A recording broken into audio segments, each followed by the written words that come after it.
नमस्कार दोस्तों, LSI mission 2027 YouTube channel पर आपका हार्दिक स्वागत है। तो जब हमने पिछले वीडियो में बात की थी यानी कि ब्लड क्लोटिंग फैक्टर की, तो ब्लड क्लोटिंग फैक्टर बताए थे वो मैंने आपको 13 बताए थे। तो उसमें से कुछ महत्वपूर्ण फैक्टर है वो लिखेंगे। देखिए दोस्तों, यानी कि फैक्टर कारक। जो फर्स्ट फैक्टर होता है वो होता है फिब्रोजीन।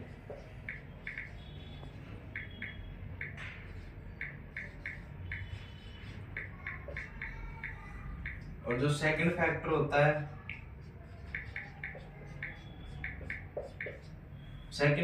होता है प्रोथ्रोम्बिन।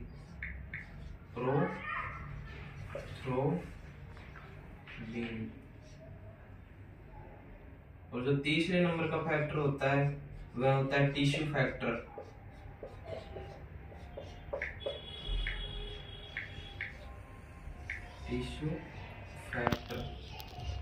और जो फोर्थ नंबर का फैक्टर होता है वह होता है कैल्शियम आयन।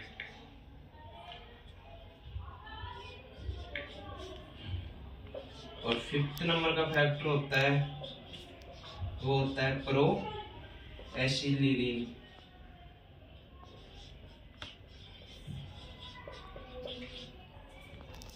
और जो सिक्स नंबर का फैक्टर होता है वो होता है सिलिन। और जो ये सिक्स नंबर का फैक्टर होता है दोस्तों वो यानी कि ब्लड क्लोटिंग की प्रक्रिया में भाग नहीं लेता है, यानी कि ये रिजेक्टेड। और जो बात करें यानी कि एक फैक्टर और आता है जो इम्पोर्टेंट है, फैक्टर 8। वो होता है AHC। तो हम इसके फुल AHG होता है, तो इसके फुल फॉर्म की बात करें तो ये होता है एंटी हीमोफिलिक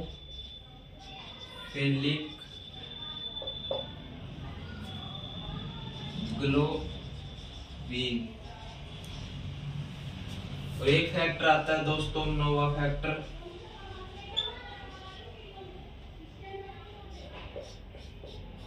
वो होता है PTC।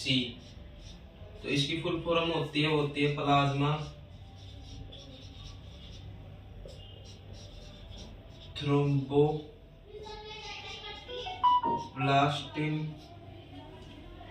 कोगुलेंट।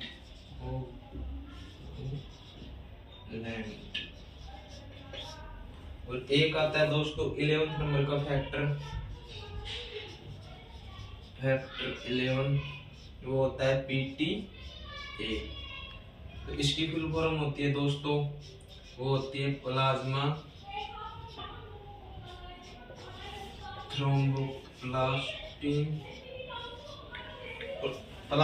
थर्मोप्लास्टिन and intense.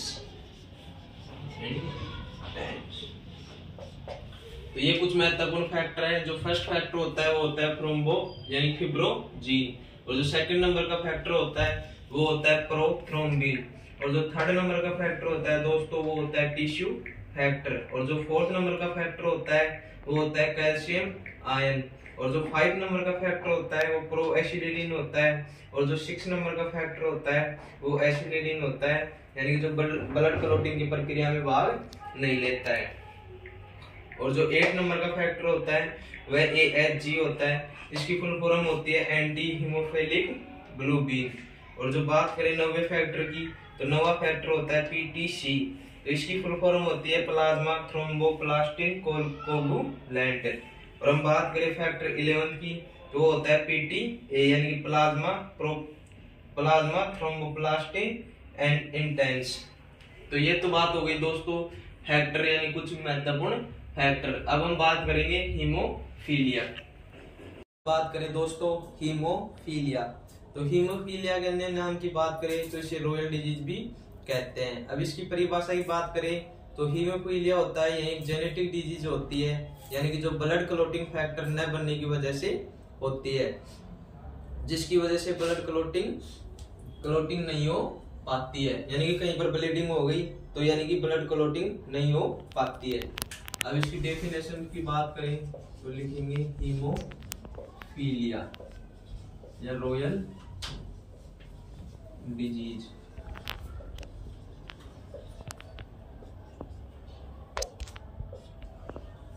अब इसकी परिभाषा की बात करें तो यह एक जेनेटिक्स डिजीज है जो ब्लड क्लॉटिंग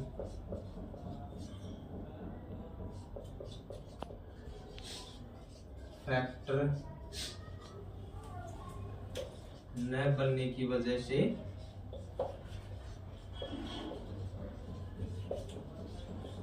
होती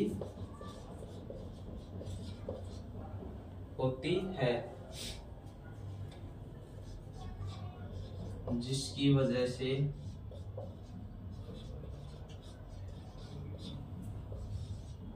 ब्लीडिंग होने पर ब्लड क्लॉटिंग फैक्टर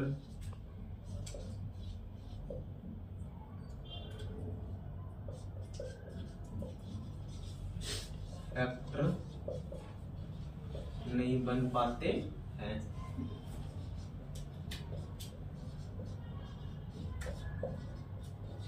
अब हम बात करें दोस्तों हीमोफीलिया के प्रकार।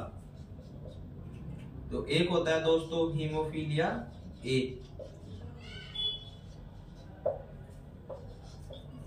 हीमोफीलिया ए, जो हीमोफीलिया ए होता है दोस्तों वह 8वें कारक की कमी के कारण होता है।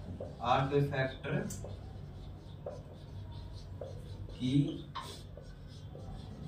कमी के कारण होता है। और जो 8वां फैक्टर होता है दोस्तों वो मैंने अभी आपको बताया था AHG, यानी कि एंटी हीमोफिलिक ग्लोबिन। और जो हीमोफीलिया बी होता है दोस्तों हीमोफीलिया बी, जो हीमोफीलिया बी होता है वह 90 कारक की कमी के कारण होता है। 90 फैक्टर की कमी के कारण होता है। और जो 9वां फैक्टर होता है वो होता है PTC, यानी कि प्लाज्मा थ्रोम्बोप्लास्टिन कोगुलेंट। और जो हीमोफीलिया सी होता है, और इसे दोस्तों एक अन्य नाम से भी जाना जाता है, जिसे क्रिसमस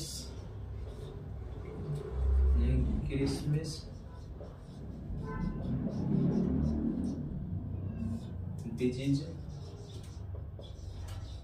भी कहते हैं। अब हम बात करें हीमोफीलिया सी। तो ये होता है दोस्तों 11वें कारक की या फैक्टर की कमी के कारण। तो ये तो बात थी दोस्तों हीमोफीलिया की। तो हीमोफीलिया की डेफिनेशंस की बात करें या रॉयल डिजीज, या एग्जाम में हीमोफीलिया या रॉयल डिजीज आ जाए तो ये दोनों एक ही होती है। अब इसकी डेफिनेशंस की बात करें तो ये होती है, यानी कि एक जेनेटिक डिजीज होती है जो ब्लड क्लॉटिंग फैक्टर न बनने की वजह से होती है, जिसकी वजह से ब्लीडिंग होएगी, और ब्लीडिंग होएगी तो दोस्तों वो ब्लड फैक्टर यानी ब्लड क्लॉटिंग फैक्टर नहीं बन पाते हैं। और हीमोफीलिया ए की बात करें तो ये 8वें फैक्टर की कमी के कारण होता है। जो 8वां फैक्टर होता है दोस्तों वो AHG होता है, यानी कि इसकी फुल फॉर्म की बात करें तो एंटी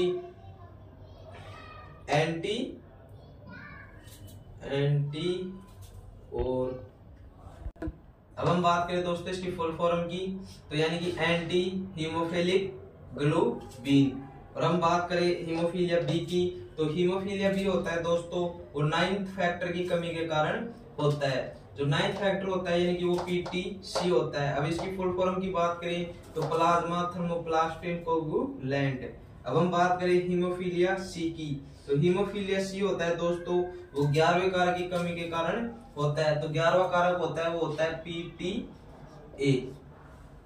तो ये तो बात होगी दोस्तों हीमोफीलिया की। अब हम बात करें ब्लड क्लॉटिंग की प्रक्रिया। अब हम बात करें ब्लड क्लॉटिंग की प्रक्रिया।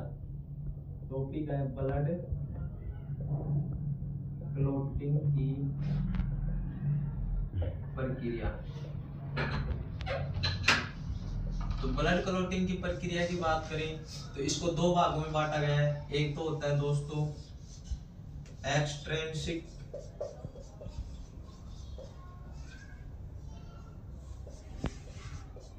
पाथवे और एक होता है इंट्रिंसिक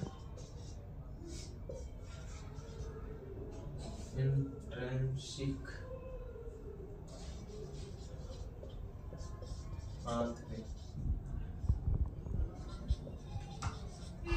जो एक्सट्रिंसिक पाथवे होता है दोस्तों, यानी कि एक्सट्रिंसिक पाथवे क्या होता है? तो एक्सट्रिंसिक पाथवे होता है दोस्तों,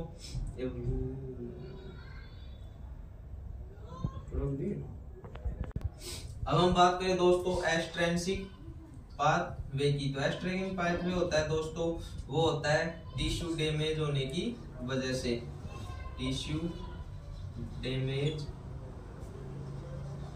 होने की वजह से।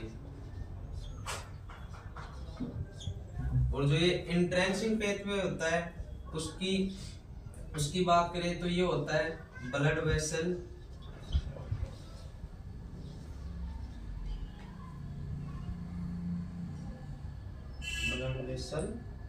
डैमेज होने की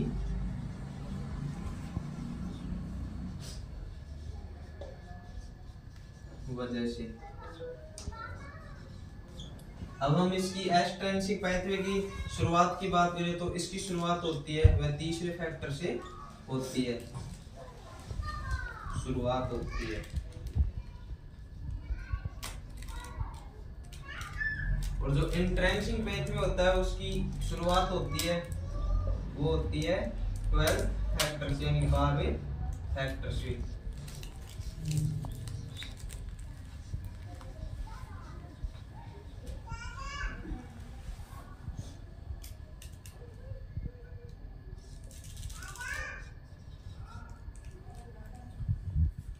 तो ये तो बात हो गई दोस्तों ब्लड क्लॉटिंग की प्रक्रिया। एक होते है एक्सट्रिंसिक और होती है एक होती है इंट्रिंसिक। तो एक्सट्रिंसिक यानी क्या होती है?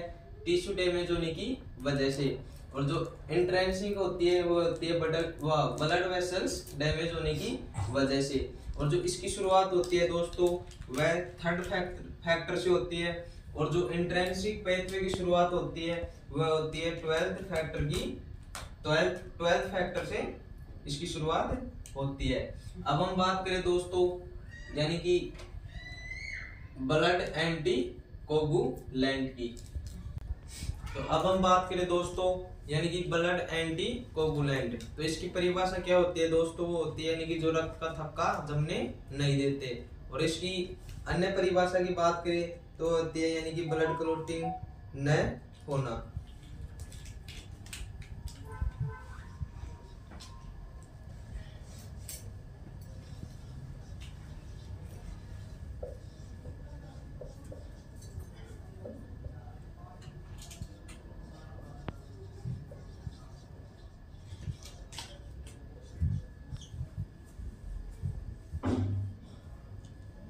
अब इसकी डेफिनेशंस की बात करें तो ऐसे पदार्थ जो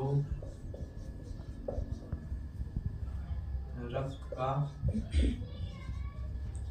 थक्का जमने नहीं देते हैं।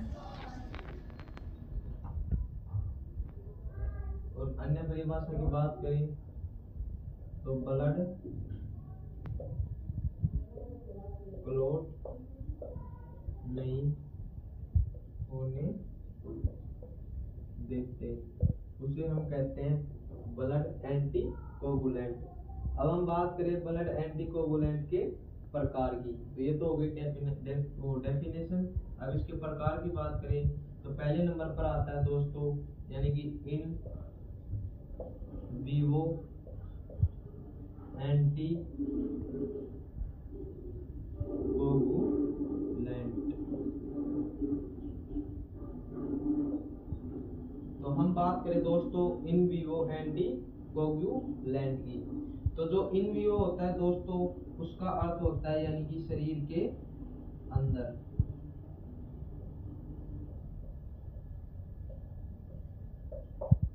तो इसकी डेफिनेशंस की बात करें तो ऐसे एंटी कोगुलेंट जो शरीर के अंदर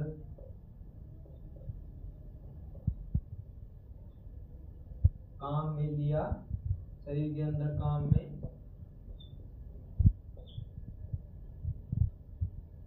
लिया, शरीर के अंदर काम में लिया जा सके। तो इसके एग्जाम्पल की बात करें दोस्तों तो एक तो होता है वो होता है सोडियम सिट्रेट,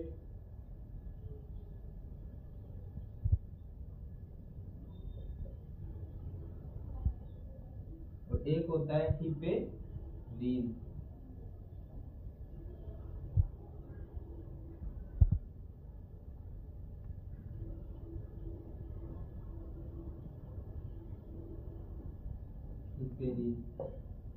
जो सोडियम सिट्रेट की यूज की बात करें दोस्तों तो हम सामान्यतः देखते हैं कि ब्लड यानी कि जो ब्लड कैंप होते हैं उनमें जब रक्त निकाला जाता है तो जो एक वो थैली होती है उसमें पहले से जो बड़ा यानी कि ब्लड क्लॉटिंग न हो तो इसके लिए उसमें जो डाला जाता है वह होता है यानी कि सोडियम सिट्रेट। जो सोडियम सिट्रेट होता है दोस्तों जब हमारा ब्लड निकाला जाता है उस थैली में तो उसके साथ ही हमारे शरीर में चला जाता है। तो इसका उपयोग लिया यानी कि उपयोग की बात करें तो होता है दोस्तों यानी कि ब्लड चढ़ाने में,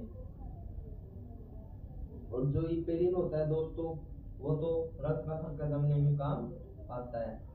तब हम इसकी बात करें सेकंड पॉइंट की तो सेकंड प्रकार होता है उसका वो होता है इन विट्रो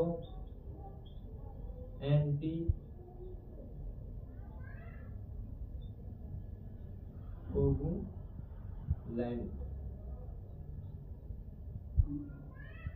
अब इन विट्रो होता है वो होता है शरीर के बाहर, शरीर के बाहर यानी कि ऐसे एंटी कोगुलेंट जो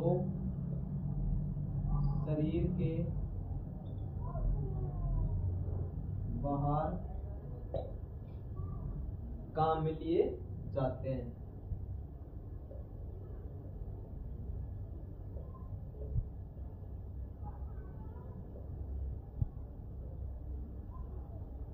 तो इसमें बात करें हम तो इसमें एग्जांपल हो गया वो ये दोनों भी आते हैं सोडियम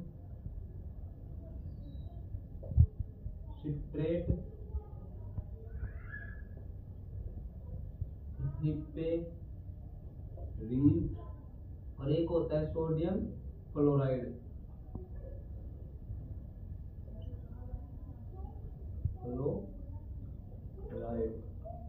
और एक होता है दोस्तों EDTA। तो ये तो बात हो गई दोस्तों इसके प्रकार की। इसका एक प्रकार और होता है वो हम आगे लिखेंगे, पहले इसको समझ लेते हैं यानी कि ब्लड एंटी कोगुलेंट की डेफिनेशन। जो ब्लड यानी कि इसकी डेफिनेशन की बात करें तो ऐसे पदार्थ जो रक्त का थक्का जमने नहीं देते यानी कि ब्लड क्लॉट नहीं होने देते। अब इसके प्रकार की बात करें तो प्रकार में फर्स्ट नंबर पर आता है वो है इन विवो एंटी कोगुलेंट। तो इन विवो का अर्थ होता है दोस्तों वो होता है शरीर के अंदर यानी कि ऐसे एंटीकोगुलेंट जो शरीर के अंदर काम में लिए जा सके।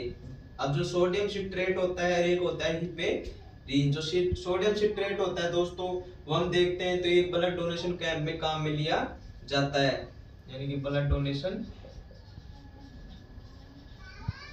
कैंपों में। और एक होता है दोस्तों इन विट्रो एंटीकोगुलेंट। जो इन विट्रो टर्म होती है वो शरीर के बाहर के लिए काम आती है, तो होती है ऐसे एंटीकोगुलेंट जो शरीर के बाहर काम में लिए जाते हैं। अब इसके एग्जांपल की बात करें तो इसमें एक तो हो गया सोडियम सिट्रेट, एक हो गया हिपेरिन, एक हो गया सोडियम फ्लोराइड और एक हो गया EDTH। अब हम इसके आगे बात करें दोस्तों एंटीकोगुलेंट के तीसरे प्रकार की, तो वो होता है दोस्तों यानी कि नेचुरल एंटीकोगुलेंट।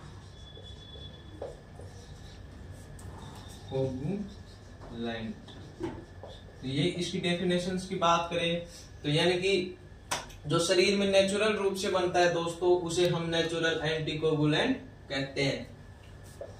जो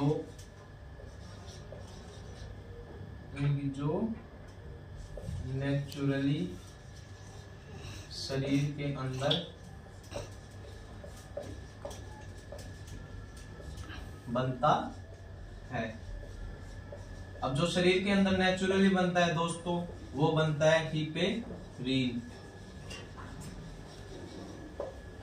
अब हम बात करें यानी कि एंटीकोगुलेंट के यूज यानी उपयोग। एंटीकोगुलेंट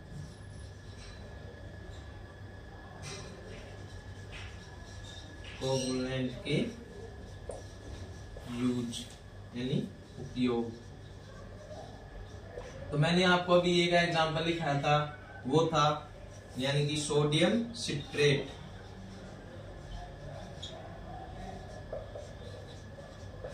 जो सोडियम सिट्रेट होता है दोस्तों, वो क्या काम में लिया जाता है, वह रक्त चढ़ाने के काम में लिया जाता है। इसका उपयोग होता है वो रक्त चढ़ाने में किया जाता है, रक्त चढ़ाने में। और एक होता है सोडियम फ्लोराइड। सोडियम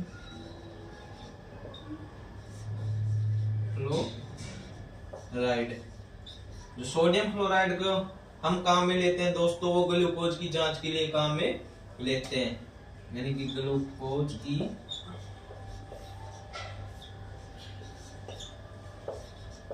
जांच के लिए। अब हम बात करें तीसरे नंबर पर यानी कि EDTA।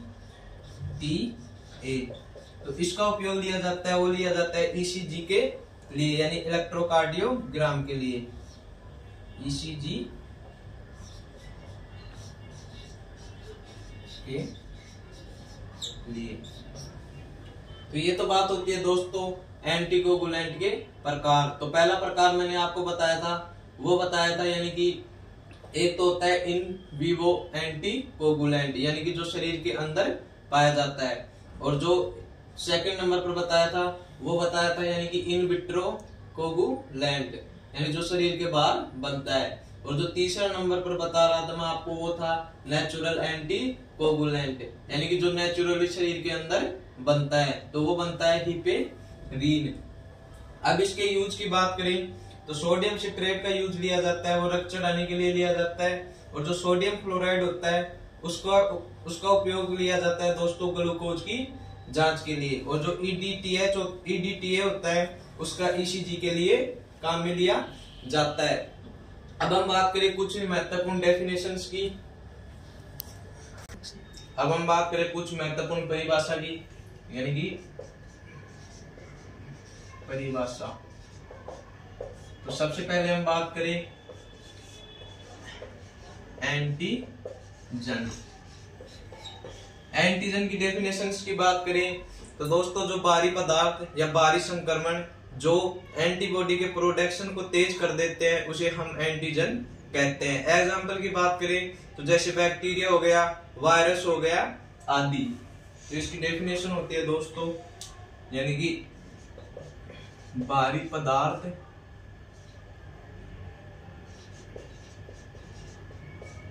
या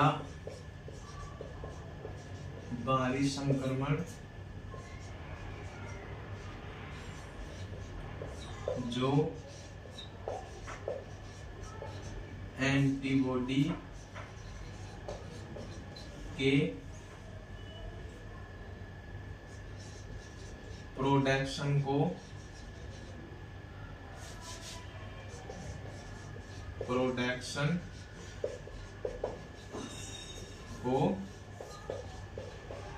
तेज कर देते हैं। एग्जाम्पल की बात करें तो वो हो गया, एक तो हो गया वायरस, एक हो गया बैक्टीरिया आदि। अब हम बात करें सेकंड नंबर पर, यानी कि एंटीबॉडी।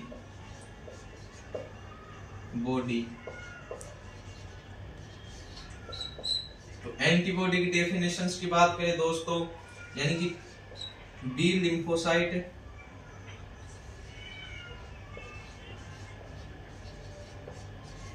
या प्लाज्मा सेल,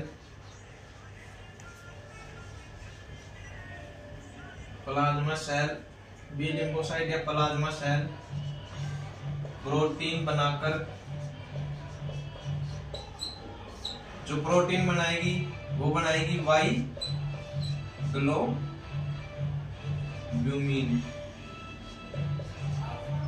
बनाकर एंटीजन को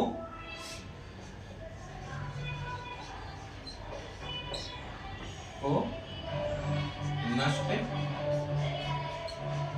करती है।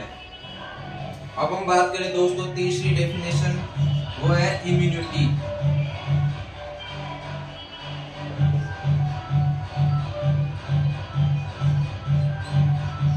इम्यूनिटी की बात करें दोस्तों तो इम्यूनिटी क्या होती है, यानी कि शरीर की संक्रमण या बीमारी से लड़ने की क्षमता, उसे हम कहते हैं इम्यूनिटी।